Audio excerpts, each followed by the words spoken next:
বাংলাদেশের সর্বশেষ গুরুত্বপূর্ণ আপডেট সংবাদ আপনাকে স্বাগত। শুরুতেই সংবাদ শিরোনাম, পরে বিস্তারিত।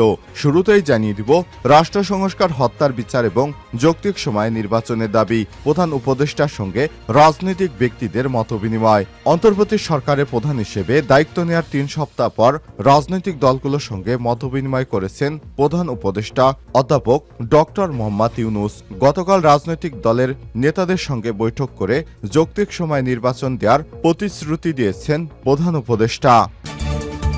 এরপর জানিয়ে দিব সৌরবিদ্যুতের 31 প্রকল্প বাতিল, উদ্যোক্তাদের জানানো হবে শীঘ্রই। ক্ষমতাচ্যুত আওয়ামী লীগ সরকারের আমলে নেওয়া 31টি সৌর বিদ্যুৎ প্রকল্প বাতিলের সিদ্ধান্ত নিয়েছে অন্তর্বর্তীকালীন সরকার। বিদ্যুৎ জ্বালানি খাতের বিশেষ আইনের অধীনে নেওয়া এসব প্রকল্পের বিপরীতে এরই মধ্যে আগ্রহপত্র লেটার অব ইন্টেন্ট LOI দেওয়া হয়েছে। বিতর্কিত বিশেষ আইনে কোনো ধরনের যাচাই বাছাই ছাড়াই প্রকল্পগুলো নেয়ার কারণে সরকার বাতিলের সিদ্ধান্ত নিয়েছে। জানা গেছে এই প্রকল্পগুলোর মালিক অধিকাংশ আওয়ামী লীগের নেতা ছিলেন। এবারে জানাবো আবারও রিমান্ডে পলক। বাড্ডা এবং সূত্রাপুর থানায় 2 পৃথক মামলায় সাবেক ICT প্রতিমন্ত্রী জোনায়েদ আহমেদ পলকের 6 দিনের রিমান্ড মঞ্জুর করেছে আদালত। এদিকে দেড় যুগে সবচেয়ে চাঙ্গা বিএনপি, প্রতিষ্ঠা বার্ষিকী আজ। ছাত্র জনতার অভ্যুত্থানের মধ্য দিয়ে আওয়ামী লীগ সরকার পালিয়ে যাবার পর প্রায় দেড় যুগ পর বর্তমান বিএনপি সবচেয়ে বেশি চাঙ্গা অবস্থায় রয়েছে। দলীয় চেয়ারপারসন বেগম খালেদা জিয়া স্থায়ীভাবে মুক্তি পেয়েছেন।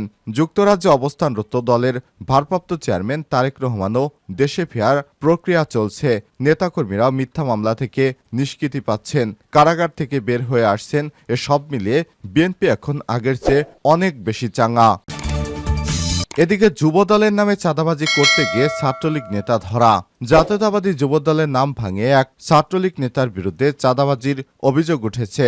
গত রাত 2টার দিকে গুলশান 2 এবং 62 নম্বর রোডে মুস্তাফিজুর রহমান সিজারের বাসায় চাঁদাবাজি করতে যান গুলশান থানা ছাত্রলীগ নেতা 26 সহ 5 জন। এ সময় স্থানীয় বিএনপির নেতারা তাকে আটক করে এবং পরে তাকে পুলিশে সোপর্দ করা হয়।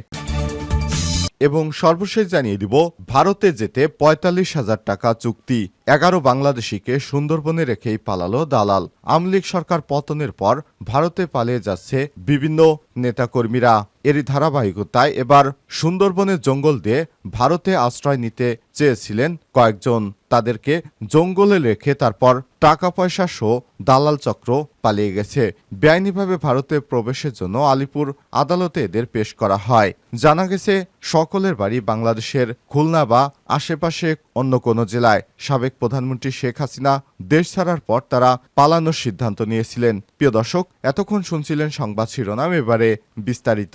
তবে তার আগে বন্ধুরা অনুরোধ থাকবে এই সংবাদটিতে একটি লাইক দিন। এই চ্যানেলে আপনি নতুন হয়ে থাকলে আমাদের সংবাদটি দেখতে দেখতে চ্যানেলটি সাবস্ক্রাইব করে রাখুন, যাতে করে বন্ধুরা আমাদের পরবর্তী লেটেস্ট আপডেট সংবাদগুলো সবার আগে আপনার কাছে পৌঁছে যায়। এবারে বিস্তারিত।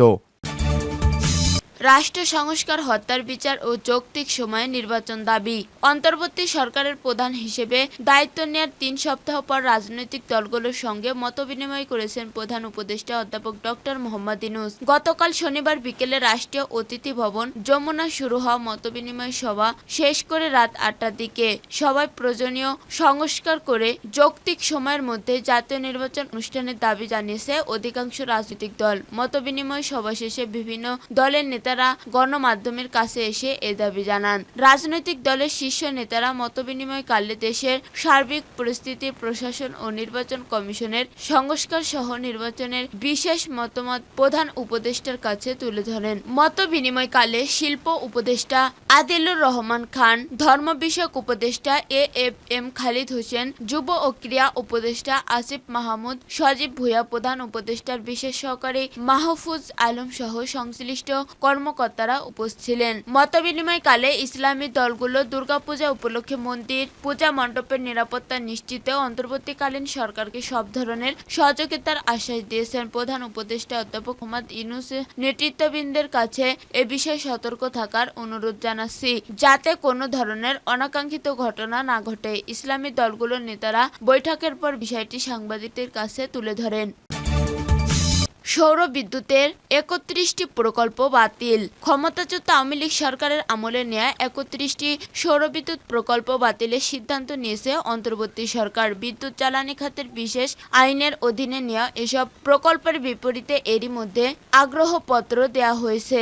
বিতর্কে বিশেষ আইনে কোনো ধরনের যাচাই বাছাই ছাড়াই প্রকল্পগুলো নেয়ার কারণে সরকারি বাতিলের সিদ্ধান্ত নিয়েছে। পাশাপাশি এসব প্রকল্পের অধিকাংশেরই মালিক ছিলেন আওয়ামী লীগ সমর্থিত ব্যবসায়ীরা।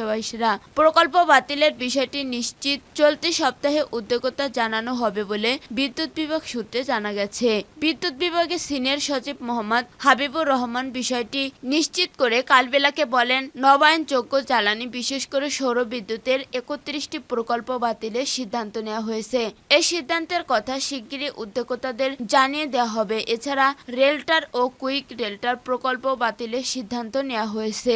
সংশ্লিষ্ট সূত্রে জানা গেছে, গত 27 আগস্ট বিদ্যুৎ জ্বালানি ও খনিজ সম্পদ মন্ত্রণালয়ের উপদেষ্টা মোহাম্মদ ফয়জুল কবির খানের সভাপতিত্বে বিদ্যুৎ ভবনে এক সভা অনুষ্ঠিত হয়। ওই সভায় বিদ্যুৎ বিভাগের ঊর্ধ্বতন কর্মকর্তারা ছাড়াও বিভিন্ন কোম্পানির শীর্ষ কর্মকর্তারা উপস্থিত ছিলেন। সভায় আওয়ামী লীগ সরকারের আমলে বিশেষ আইনে নেওয়ার 31টি সৌর বিদ্যুতের প্রকল্প বাতিলের সিদ্ধান্ত নেওয়া হয়েছে। এছাড়া বর্তমান চালু থাকা রেলটো কুইক রেলটার 12টি বিদ্যুৎ কেন্দ্র বাতিলের সিদ্ধান্ত নেওয়া হয়েছে। এই 12টি কেন্দ্রের সম্মিলিত ক্ষমতা 952 মেগাওয়াট। আবারও রিমান্ডে পলক। বাড্ডা ও সূত্রাপুর থানার পৃথক দুই মামলায় সাবেক আইসিটি প্রতিমন্ত্রী জুনায়েদ আহমেদ পলককে 6 দিনের রিমান্ড মঞ্জুর করেছে আদালত। রোববার 1 সেপ্টেম্বর ঢাকার মেট্রোপলিটন ম্যাজিস্ট্রেট মইনুল ইসলামের আদালত শুনানি শেষে এ রিমান্ড মঞ্জুর করেন। এদিন সকাল 6টার দিকে দ্বিতীয় দফা রিমান্ড শেষে তাকে আদালতে হাজির করে পুলিশ। এরপর একরাম হোসেন কাউসার ও ওমর ফারুক হত্যার অভিযোগে সূত্রাপুর থানার মামলায় 7 দিন এবং সুমন শিকার হত্যার অভিযোগে বাড্ডা থানার মামলায় আরও 7 দিনের রিমান্ডে নিতে আবেদন করে পুলিশ। এ সময় আসামি পক্ষে রিমান্ড বাতিল ও জামিন চেয়ে আবেদন করেন। উভয় পক্ষের শুনানি শেষে আদালত দুই মামলার 3 দিন করে 6 দিনের রিমান্ড মঞ্জুর করেন। গত 14 আগস্ট রাতে রাজধানীর নীলক্ষেত থানার নিকুঞ্জ আবাসিক এলাকা থেকে পলককে গ্রেপ্তার করে। পরের দিন 15 আগস্ট রাজধানীর পল্টন থানার এক রিকশা চালককে হত্যার অভিযোগ করা মামলায় তার 10 দিনের রিমান্ড মঞ্জুর করেন। পরে 25 আগস্ট আইডিয়াল কলেজের প্রথম বর্ষের ছাত্র খালিদ হাসান সাইফুলকে গুলি করে হত্যার অভিযোগে লালবাগ থানার মামলায় দ্বিতীয় দফায় 7 দিনের রিমান্ড মঞ্জুর করেন। দেড় যুগে সবচেয়ে চাঙ্গা বিএনপি প্রতিষ্ঠা বার্ষিকী আজ। ছাত্র জনতার গণ অভ্যুত্থানের মধ্য দিয়ে আওয়ামী লীগ সরকারের পতনের প্রায় দেড় যুগের মধ্যে বর্তমানে সবচেয়ে চাঙ্গা অবস্থায় রয়েছে বিএনপি। কেন্দ্রীয় চেয়ারপারসন খালেদা জিয়া স্থায়ী মুক্তি পেয়েছেন। যুক্তরাজ্যে অবস্থানরত দলের ভারপ্রাপ্ত চেয়ারম্যান তারেক রহমানেরও দেশে ফেরার প্রক্রিয়া চলছে। নেতাকর্মীরাও মিথ্যা মামলা থেকে নিষ্কৃত পাচ্ছেন, কারাগার থেকে বের হয়ে আসছেন। সব মিলিয়ে সারা দেশের নেতাকর্মীদের মধ্যে একটি উদ্দীপ্ত ও চাঙ্গা ভাব বিরাজ করছে। এমন অবস্থায় আজ 46তম প্রতিষ্ঠা বার্ষিকী পালন করতে যাচ্ছে বিএনপি। তবে দেশের পূর্ব অঞ্চলের কয়েকটি জেলা আংশিক বন্যায় প্রতিষ্ঠা বার্ষিকী কর্মসূচি সীমিত করেছে দলটি। কর্মসূচিতে যে অর্থ ব্যয় করা হয়েছে সেটা তারা এখন বন্যার্তদের সহায়তায় ব্যয় করবেন। জানা গেছে, পরবর্তী পরিস্থিতিতে বিএনপির এখন মূল লক্ষ্য আগামী নির্বাচনের মধ্য দিয়ে রাষ্ট্রীয় ক্ষমতায় যাওয়া। এ লক্ষ্যে জনগণের সঙ্গে সম্পর্ক উন্নয়নের মাধ্যমে তাদের মন জয় করে নির্বাচনের প্রস্তুতি নিতে দলের তৃণমূল নেতাদের নির্দেশনা দেওয়া হয়েছে। দলটি মনে করছে আগামী জাতীয় সংসদ নির্বাচন হবে ইতিহাসের অন্যতম কঠিন পরীক্ষার। তাই জনগণের আস্থা নষ্ট হয় এমন কাজ পরিহার করে নেতাকর্মীদের পাশে থেকে তাদের মন জয়ের কথা বলা হয়েছে। যুবদলের নামে চাঁদাবাজি করতে গিয়ে ছাত্রলীগ নেতা ধরা।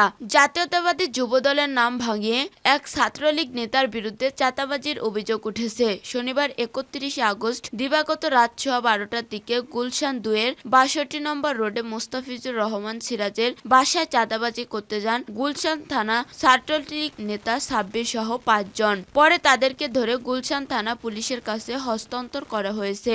শনিবার দিবাগত রাত 1:15টার দিকে ঢাকা মহানগর উত্তর যুবদলের আহ্বায়ক শরীফউদ্দিন জুয়েল কালবেলাকে জানান, বিএনপির কেন্দ্রীয় তথ্য বিষয়ক সম্পাদক আজিজুল বারী হেলাল ও যুবদলের কেন্দ্রীয় সাধারণ সম্পাদক নুরুল ইসলাম নয়নের মাধ্যমে তিনি চাঁদাবাজির দাবির বিষয় উঠেছে। তিনি বলেন, এরপর চাঁদাবাজদের ধরতে তাৎক্ষণিকভাবে গুলশান ও বনানী থানার যুবদল নেতাদের সেখানে পাঠায়। দেখা যায়, গুলশান থানা ছাত্রলীগ নেতা সাব্বির নেতৃত্বে মোট 5 জন মোস্তাফিজুর রহমান সিরাজের বাড়িতে গিয়ে যুবদলের নামে চাঁদাবাজি করছে। পরে তাদেরকে ধরে গুলশান থানা পুলিশের নিকট হস্তান্তর করা হয়। বিষয়টি নিশ্চিত করে গুলশান থানার duty officer SI Anwar Hossain Khan কালবেলাকে আটককৃতদের বিরুদ্ধে আইনানুগত ব্যবস্থা গ্রহণ করা হচ্ছে।